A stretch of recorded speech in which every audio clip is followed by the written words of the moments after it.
Way back in 2012, Tequila Works released their first game, Dead Light, and if I'm being honest, I didn't like it, but now they're back with a follow-up called RiME. So, is it worth it? Let's find out. Far away on a distant island, a young boy wakes to find himself in parts unknown.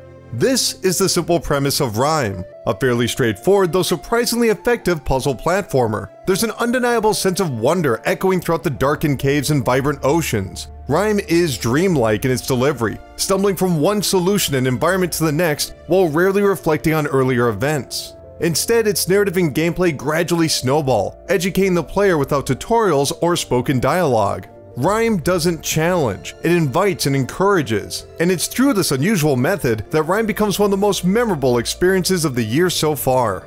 RiME's story of a child's journey is sparse in detail, but rich in emotion. The unnamed protagonist wanders within the ancient ruins, chasing after the mysterious red-cloaked figure. The exact reason for his adventure is left deliberately unclear, but this abstract plot maintains curiosity through several smaller arcs. Say a problematic pterodactyl impeding the boy's progress, or a gang of long-dormant robots returning to life. Though the island remains fanciful in its structure, it's the perceived history and order that makes each incident feel consequential. This hazy atmosphere perfectly complements RiME's undemanding puzzles. For the most part, these activities center around discovery rather than deduction, with fairly obvious symbols guiding players toward solutions. These range from activating switches to adjusting perspective to create new objects and doorways. And while the act itself may sound tedious, its quick pacing maintains the narrative's momentum. This philosophy extends to the general exploration and platforming. The somber island is divided into a series of narrow open worlds with a collection of puzzles which can be completed in any order. Pick a direction and you're likely to encounter an objective within minutes. What's remarkable about RiME's level design is how effortlessly it directs players while retaining the sensation of being lost, slowly teaching the logic of each level. On numerous occasions I was unsure of my next goal, before naturally uncovering a puzzle, and with each accomplishment, the remaining locations became more pronounced. There are a few collectibles scattered throughout the 5-hour campaign, adding some incentive for another playthrough, but RiME's calming aura and concise progression allow the main path to stand up all on its own.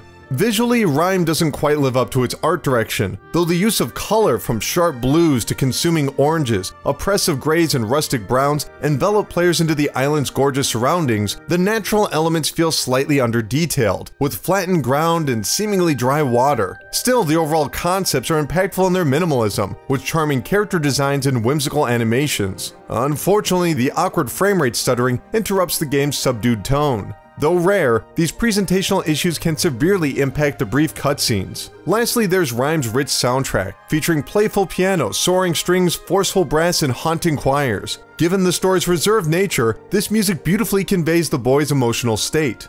So, is it worth it? Yes.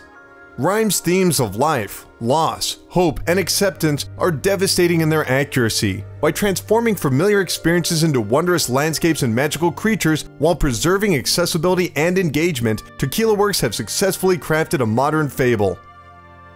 RiME is currently available on the PlayStation 4, Xbox One, and PC for $30. If you've had a chance to play it, let me know what you thought. And if you haven't, let me know if you plan on picking it up. My name is Colin Tanner, and I'll see you in the next video.